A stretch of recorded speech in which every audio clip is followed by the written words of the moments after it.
ایک مرتبہ حضرت امام احمد بن حنبل رحمۃ اللہ علیہ کے گھر میں آٹا گوندھتے وقت خمیر آٹے کی ضرورت پیش آئی تو ان کے بیٹے حضرت عبداللہ کے گھر سے خمیر آٹا لایا گیا۔ جب روٹی پک گئی تو حضرت امام احمد بن حنبل رحمۃ اللہ علیہ کو بطور کشف پتہ چلا کہ روٹی متشابہ ہے، چنانچہ اپنے گھر والوں سے دریافت فرمایا تو سارے گھر والوں نے سارا قصہ سنا دیا۔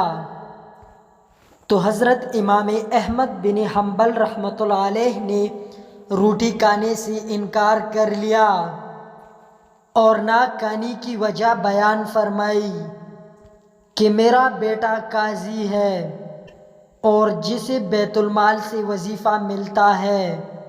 امام صاحب کی رائے میں سرکاری خزانے کا مال مشکوک تھا، یعنی اس کا حلال ہونا یقینی نہیں تھا، اور ایسے مال کا کھانا اور استعمال کرنا اگرچہ عام لوگوں کے لیے جائز ہے، لیکن امام احمد جیسے عظیم لوگ اسے پرہیز کرتے ہیں۔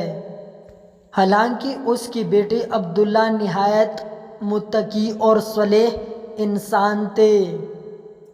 تقوی کا یہ عالم تھا کہ رات کو اپنے گھر میں سونے کے بجائے اپنے والد صاحب کے قریب گیٹ کے قریب سوتے تھے کہ شاید والد محترم کو کسی وقت میری ضرورت پڑ جائے۔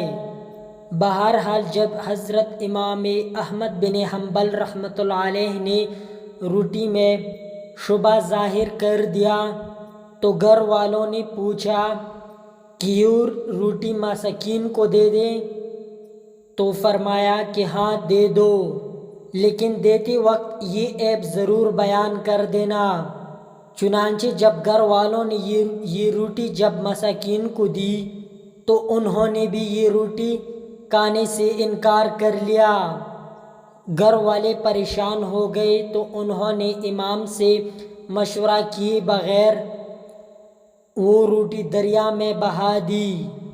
جب امام صاحب کو اس بات کا علم ہوا تو امام صاحب نے ساری زندگی مچھلی کھانا چھوڑ دی کہ مچھلیوں نے وہ متشابہ روٹی کھائی ہوگی۔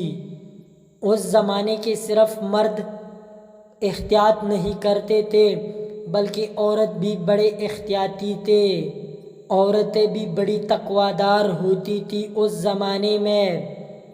امام احمد بن حنبل رحمۃ اللہ علیہ کے بیٹے کا نام عبداللہ تھا۔ یہ عبداللہ فرماتے ہیں کہ ایک مرتبہ میں اپنے والد صاحب کے ساتھ بیٹھا ہوا تھا، اسی دوران ایک بوڑھی عورت آئی تو اس نے میرے والد صاحب سے ایک مشورہ پوچھ لیا۔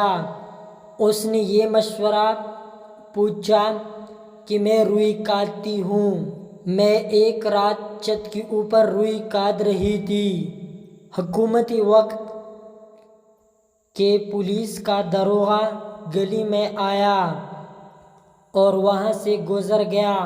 ان کے پاس روشنی کا بڑا انتظام تھا، وہ وہاں سے کسی سے بات کرنے کے لیے رک گیا۔ وہاں روشنی بہت زیادہ ہو گئی اور مجھے روئی بہت اچھی طرح دکھائی دینے لگی، تو میں نے سوچا کہ میں ذرا جلدی کاٹ لوں۔ چنانچہ میں نے ذرا جلدی روئی کاٹ لی۔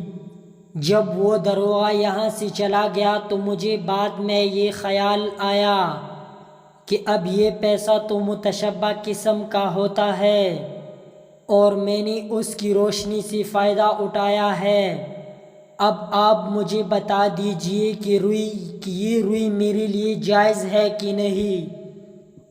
امام صاحب نے جواب دیا، تم اس ساری روئی کو صدقہ کر دو، اللہ تعالیٰ تمہیں اور دیں گے۔ حضرت عبداللہ رحمۃ اللہ علیہ کہتے ہیں میں یہ سن کر بڑا حیران ہو گیا کہ یہ کیا جواب ہوا۔ دراصل میں جواب تو یہ ہونا چاہیے تھا کہ جتنی مقدار آپ نے روشنی میں کاٹی ہے ان کا صدقہ دو، لیکن ابا جی نے کہہ دیا کہ سارا روئی کو صدقہ کر دو۔ اس کے بعد وہ عورت وہاں سے چلی گئی۔ 2-4 دن بعد پھر وہی بڑھیا آئی اور کہہ دیا کہ میں نے امام صاحب سے ایک مسئلہ پوچھنا ہے۔ چنانچہ وہ امام صاحب کے پاس جا کر اس سے مسئلہ پوچھنے لگی کہ میں رات کے وقت چراغ کی روشنی سے روئی کوٹتی ہوں تو کبھی کبھی چراغ کا تیل ختم ہو جاتا ہے، تو میں چاند کی روشنی میں کاٹنے کے لیے بیٹھ جاتی ہوں۔ چراغ کی روشنی میں روئی صاف نظر آتی ہے اور چاند کی روشنی میں صاف نظر نہیں آتی۔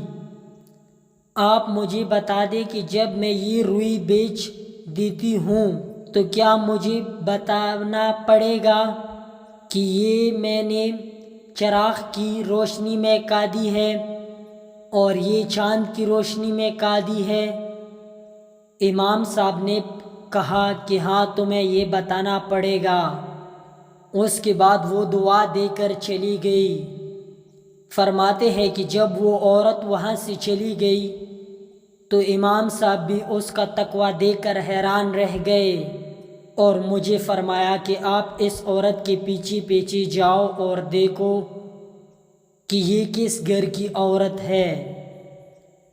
حضرت عبداللہ فرماتے ہیں کہ جب میں اس کے پیچھے گیا تو وہ شرافی رحمۃ اللہ علیہ کے گھر کی عورت تھی اور پتہ چلا کہ یہ اس کی بہن ہے، اور اس کو اللہ تعالیٰ نے اتنی تقویٰ داری سے زندگی فرمائی ہے۔ اس وقت کی عورتیں بھی حرام اور متشبہ چیزوں سے بچتی تھیں۔ قیامت کے دن بھی یہ عورتیں ہم سے آگے بڑھ جائیں گی۔ اللہ تعالی ہمیں بھی ایسے تقویٰ دار زندگی عطا فرمائے، آمین ثم آمین۔